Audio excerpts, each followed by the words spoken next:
Hello everyone, IELTS এর reading সিরিজে আপনাদেরকে আবারও স্বাগতম। আমাদের আজকের যেই প্যাসেজ সেটি হচ্ছে IELTS ক্যামব্রিজ বুক 2 এর টেস্ট 2 এর reading passage 3, which is what is a port city. So এই যে প্যাসেজে এটাতে মূলত আলোচনা করা হয়েছে পোর্ট সিটি সম্পর্কে। যেমন আমাদের বাংলাদেশেও কিন্তু যে পোর্ট সিটি রয়েছে সেটা হচ্ছে একটি মোংলা পোর্ট বা এরকম, এগুলোকে বলা হয় পোর্ট সিটি। সো এই প্যাসেজে মূলত আলোচনা করেছে ইন্টারন্যাশনাল কিছু পোর্ট সিটি সম্পর্কে এবং পোর্ট সিটি হওয়ার জন্য কি কি বৈশিষ্ট্য থাকা দরকার এই বিষয়গুলো নিয়ে। সো আমরা ফার্স্টে একটু কতগুলো ওয়ার্ড মিনিং একটু জেনে নেই। যেমন এখানে ফার্স্টে একটি রয়েছে হচ্ছে হারবার। হারবার হারবার মানে হচ্ছে এমন কোনো আশ্রয়স্থান যেখানে সাধারণত নদীর তীরে এটা হচ্ছে শিপ বা জাহাজগুলো এসে তারা তাদের নোঙর ফেলে, এরকম স্থান, এগুলোকে বলা হয় হারবার। তারপর রয়েছে হচ্ছে ব্রেক ওয়াটার্স। ব্রেক ওয়াটার্স মানে হচ্ছে আমরা যেটাকে বাঁধ বলি। আহ, তারপরে রয়েছে হচ্ছে ডিসপ্রপরশনেটলি, যার অর্থ হচ্ছে ব্যস্তানুপাতিক বা ব্যস্তানুপাত হারে। তারপর জসেল। জসেল মানে হচ্ছে কোনো ধাক্কাধাক্কি, যেমন অনেক লোক সমাগমের কোনো স্থানে যে ধাক্কাধাক্কি হয় এটাকে বলা হয় জসেল। দেন উই হ্যাভ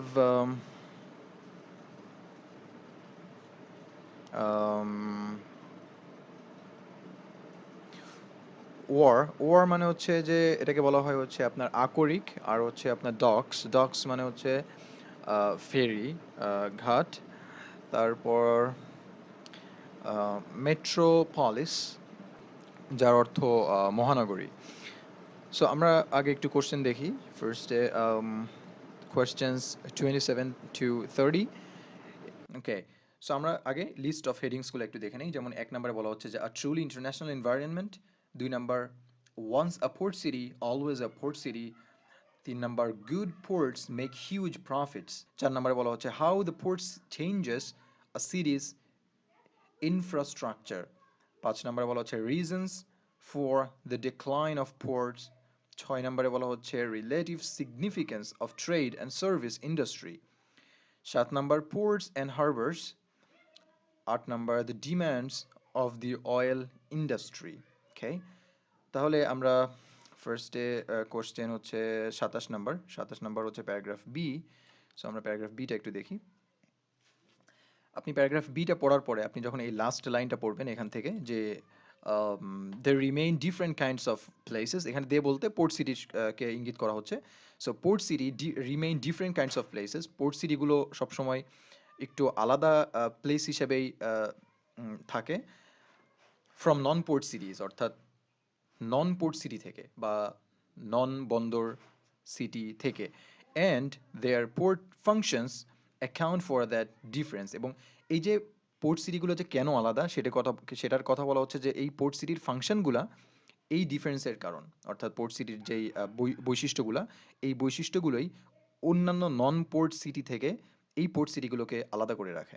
ওকে, তাহলে আমরা যদি একটু প্রশ্নে আসি এবং দেখেন দুই নাম্বারটা, যে once a port city always a port city, অর্থাৎ এখানে কিন্তু বলা হচ্ছে যে পোর্ট সিটির যে ডিফারেন্সটা সেটি হচ্ছে নন পোর্ট সিটি থেকে, সেটি হচ্ছে যে সেটি কিন্তু ইঙ্গিত করেছিল আমাদের প্যারাগ্রাফ বি। আর দেখেন দুই নাম্বার যে হেডিং আছে সেটি হচ্ছে যে ওয়ান্স আ পোর্ট সিটি, যেটি একটি পোর্ট সিটি, সেটি অলওয়েজ আ পোর্ট সিটি। তার মানে নন পোর্ট সিটি থেকে ডিফারেন্সটাই হচ্ছে যে সো নন পোর্ট সিটি থেকে পোর্ট সিটি অলওয়েজ ডিফারেন্ট, এবং যেটি পোর্ট সিটি সেটি অলওয়েজ পোর্ট সিটি। সো এটা হুবহু কিন্তু আপনি হয়তো বা মিল পাবেন না, বাট এটাকে আপনাকে অ্যানালাইসিস করে বলতে হবে আর কি। কারণ এটি ছাড়া আপনি দেখবেন যে এখানে আর কোনো হেডিং কিন্তু সুইটেবল না। ওকে, তারপরে আমরা যাব হচ্ছে প্যারাগ্রাফ 28 নম্বরের জন্য, paragraph C. So paragraph C যদি আমরা আসি, যে for functions more than anything else make a city cosmopolitan. A port city is open to the world. এই লাইনটা আবার একটু দেখি, যে a port city is open to the world, যে পোর্ট সিটিগুলা সাধারণত পুরা বিশ্বব্যাপী এটি হচ্ছে খোলা। সো অর্থাৎ এখানে কিন্তু একটা ইন্টারন্যাশনাল এনভায়রনমেন্টের কথা বলা হচ্ছে, যে যেটা হচ্ছে সুইটেবল ফর দিস অর্থাৎ এটি কিন্তু একটি ইন্টারন্যাশনাল এনভায়রনমেন্টের কথা বলা হচ্ছে, যেটি হচ্ছে আমাদের লিস্ট অফ হেডিংসের 1 নাম্বার লিস্টে ছিল, যে ট্রুলি ইন্টারন্যাশনাল এনভায়রনমেন্ট। অর্থাৎ যেহেতু সি নাম্বারে অলরেডি কিন্তু আমরা পড়েছি যে a port city is open to the world, অর্থাৎ সারা বিশ্ব থেকে এখানে জাহাজ আসবে এবং এখান থেকে জাহাজ অন্যান্য দেশে যাবে, অর্থাৎ ইন্টারন্যাশনাল এনভায়রনমেন্ট। ওকে, সো এটার জন্য সি নাম্বারের জন্য অ্যান্সার হবে হচ্ছে 1। ওকে, দেন হচ্ছে 29। 29 হচ্ছে প্যারাগ্রাফ ডি। প্যারাগ্রাফ ডি, ওকে ওকে, এখানে বলা হচ্ছে যে seaports have been transformed by the advent of powered vessels, um, whose size and draught have increased. Many formerly important ports have become economically and physically less accessible as a result. So এই লাইনটা থেকে দেখেন, যে এখানে দেখলেই বোঝা যাচ্ছে যে সেটি হচ্ছে যে পোর্ট সিটির যে ডিক্লাইন সেটি সম্পর্কে বলছে, যে আগে যেগুলো মেনি ফর্মারলি, অর্থাৎ আগের যে ইম্পর্ট্যান্ট পোর্ট সিটিগুলো ছিল, পোর্ট যেগুলো ছিল, হ্যাভ বিকাম ইকোনমিক্যালি, অর্থনৈতিকভাবে and physically less accessible as a result, অর্থাৎ এগুলো এখন বর্তমান লেস অ্যাক্সেসিবল হয়ে গিয়েছে। তাহলে আমাদের এটার জন্য অবশ্যই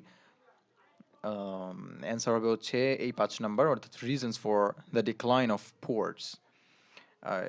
সেগুলো কি রিজন ছিল, যেটি আমরা ডি নাম্বারে দেখেছিলাম, যে প্রথম লাইনে কিন্তু ছিল যে sea ports have been transformed by the advent, advent মানে কি আগমন, অফ পাওয়ার্ড ভেসেলস, ভেসেলস মানে হচ্ছে জাহাজ, whose size and draught have been increased, যেগুলোর হচ্ছে আকার আকৃতি অনেক বিশাল আকৃতির। সো এগুলার কারণে পোর্ট সিটিগুলা লেস অ্যাক্সেসিবল হয়ে গিয়েছে। ওকে, তার মানে decline of 5 number answer, reasons for the decline of ports. তারপরে প্যারাগ্রাফ ই, যেটি হচ্ছে আমাদের 30 নাম্বারের জন্য। So paragraph E here. Okay, এখানে কি বলা হচ্ছে যে much domestic port trade has not been recorded. What evidence we have suggests that domestic trade was greater at all periods than external trade. Shanghai, for example, did most of its trade with other Chinese ports and inland city. Calcutta traded mainly with other ports of India, and so on. Most of any city's population is engaged in providing goods and services for the city itself.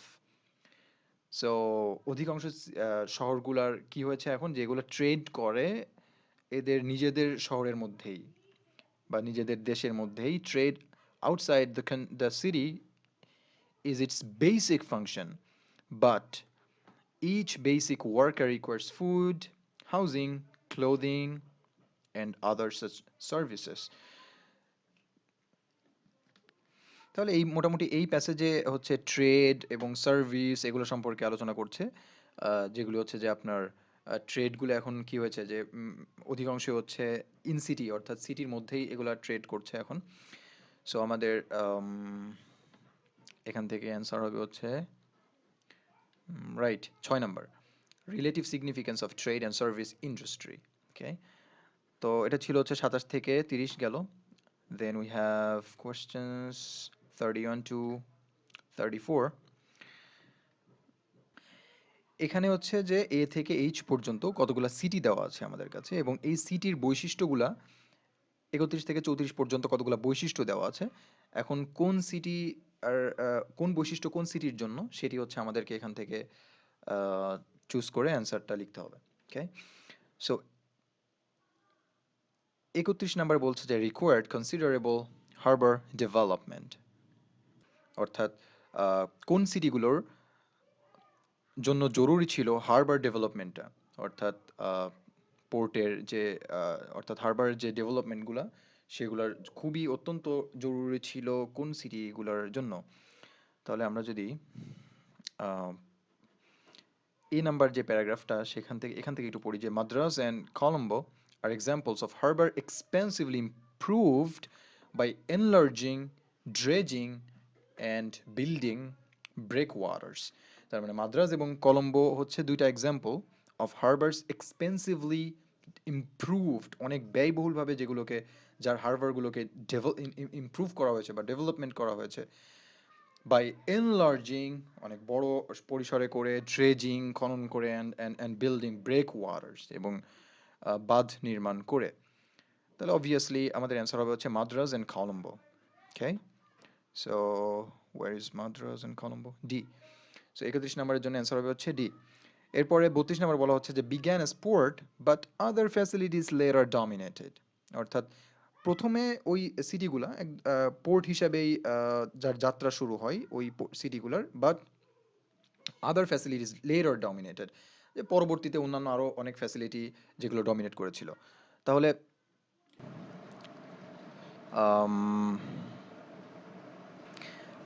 আবার যদি আমরা paragraph বিতে একটু দেখি যে many of the world's biggest cities, for example London, New York, Shanghai, Istanbul, Buenos Aires, Tokyo, Jakarta, Calcutta, Philadelphia and San Francisco began as ports. অর্থাৎ এই শহরগুলা port হিসাবেই কিন্তু তাদের যাত্রা শুরু হয়েছিল। That is with land sea exchange as their major function. অর্থাৎ যেগুলোর হচ্ছে তাদের মেইন ফাংশনটাই ছিল হচ্ছে সমুদ্র বন্দরের, অর্থাৎ ল্যান্ড এবং সি এর exchange.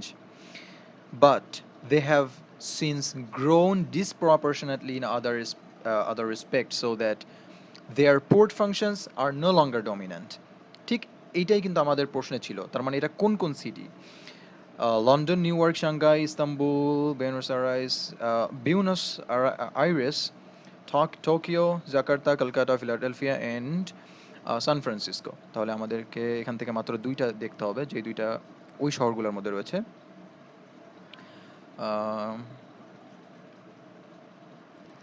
C number, Istanbul and Jakarta, কারণ আমাদের ওটার মধ্যে এই দুটা সিটি কিন্তু ছিল, অন্তর্ভুক্ত ছিল, যে জাকার্তা অ্যান্ড ইস্তাম্বুল। ওকে, তার মানে আমাদের অ্যান্সার হবে হচ্ছে সি। 32 নম্বরের জন্য অ্যান্সার হবে হচ্ছে সি। 33 নম্বর বলা হচ্ছে lost their prominence when large ships could not be accommodated. অর্থাৎ এখানে বলা হচ্ছে যে কোন পোর্ট সিটিগুলা যেগুলো হারিয়েছিল দেয়ার প্রমিনেন্স, মানে যেগুলো পোর্ট সিটির যে বৈশিষ্ট্যগুলো সেগুলো হারিয়েছিল when large ships, অনেক বড় বড় জাহাজ যখন could not be accommodated, যখন অনেক বড় বড় জাহাজগুলো ওই পোর্টগুলোতে অ্যাকোমোডেট হতে পারছিল না। ওকে, তাহলে আমরা ডি নাম্বার প্যারাগ্রাফটা একটু দেখি যে sea ports have been transferred by the advent of powered vessels whose size and draught have increased. ওকে, ঠিক ওই একই কথা। এখন দেখতে হবে এটার মধ্যে কোন কোন সিটির কথা বলা হয়েছে। Examples of these are Charleston, Salem, Bristol, Plymouth, Surat, Galle, Malacca, Suzhou, and a long list of earlier prominent port cities in Southeast Asia, Africa and Latin America. তো আমরা যদি আবার একটু এখানে দেখি যে এফ নাম্বারে বলা হচ্ছে যে Plymouth and মেলাকা। Okay, we had those here, this one Plymouth and মেলাকা। Okay, so এটা ডি নাম্বার হবে অ্যান্সার, সরি এফ নাম্বার হবে অ্যান্সার। 33 নম্বরের জন্য অ্যান্সার হবে এফ নাম্বার, যেটি হচ্ছে প্লাইমাউথ অ্যান্ড মেলাকা। দেন 34 বলা হচ্ছে যে maintain their business centres near the port waterfront.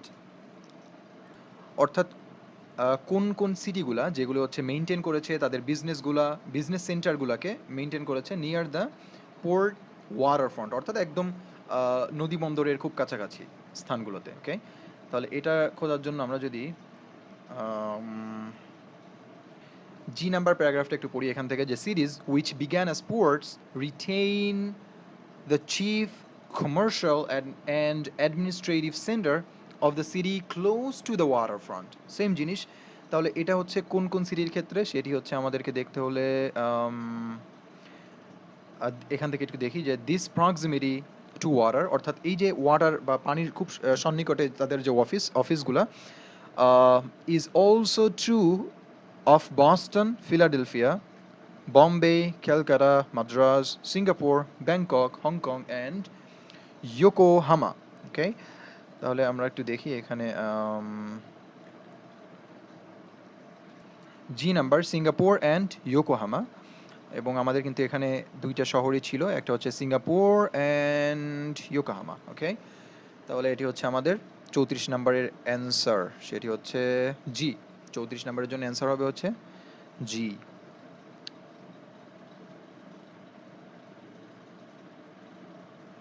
Then questions 35 to 40. So yes, no, not given, that means আমাদেরকে যদি যে স্টেটমেন্টটা যদি ট্রু হয় বা এগ্রি করে প্যারাগ্রাফের সঙ্গে বা সেই প্যাসেজের সঙ্গে, তাহলে আমরা লিখবো ইয়েস, না করলে নো, আর যদি ইনফরমেশনটি না দেওয়া থাকে তাহলে হচ্ছে নট গিভেন। তাহলে 35 নম্বর বলা হচ্ছে series cease to be port cities when other functions dominate. Of course not, কারণ সিটিগুলোকে কখনোই পোর্ট সিটি হিসেবে ধরা হবে না যখন অন্যান্য ফাংশনগুলো যদি ডোমিনেট করে, ঠিক আছে, সেটি হচ্ছে না। সো 35 নম্বরের জন্য অ্যান্সার হবে নো। তারপর 36 নম্বরে বলা হচ্ছে যে in the past many port cities did more trade within their own country than with overseas ports, and it's true. So এটার জন্য হবে অ্যান্সার হবে ইয়েস। যদি আমরা আবারও একটু আপনাদেরকে প্যারাগ্রাফটা একটু দেখাই, এই যে এটা দেখেন যে much domestic port trade has not been recorded, এগুলা সেভাবে রেকর্ড করা নাই, but what evidence we have suggests that domestic trade was greater at all periods than external trade, অর্থাৎ ডোমেস্টিক ট্রেডগুলাই গ্রেটার ছিল দেন অল এক্সটার্নাল ট্রেড। তাহলে অবশ্যই true, তার মানে আমাদের 36 নম্বরের জন্য অ্যান্সার হবে হচ্ছে ইয়েস। 37 নম্বরে বলা হচ্ছে যে most people in a port city are engaged in international trade and finance. So এটার অ্যান্সারের জন্য আমরা যদি প্যারাগ্রাফ ইতে একটু দেখি, এখানে যে most of any cities population is engaged in providing goods and services for the city itself. Okay, তার মানে আমাদের অ্যান্সার হবে কিন্তু এটার জন্য অ্যান্সার হবে হচ্ছে নো, কারণ এরা এখানে ঠিক অপোজিটটা বলছে যে most people in a port city are engaged in international trade and finance, but আমাদেরকে কিন্তু যে প্যারাগ্রাফে বলা হচ্ছে যে in city itself, okay, they are engaged in city in itself. 37 নম্বরের জন্য অ্যান্সার হবে হচ্ছে নো। তারপরে 38 নম্বরে বলা হচ্ছে যে ports attract many subsidiary and independent industries, অবশ্যই এটা ট্রু হবে, কারণ অবশ্যই পোর্টগুলো অ্যাট্রাক্ট করে many subsidiary and independent industry, অবশ্যই, কারণ যেখানে পোর্ট সিটিতে সেখানে অবশ্যই বিজনেস এরিয়া গড়ে উঠবেই। তারপরে হচ্ছে 39 নম্বর বলা হচ্ছে ports have to establish a common language of trade.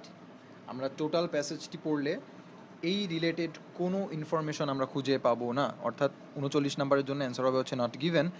40 নম্বর বলা হচ্ছে যে ports often have river connections,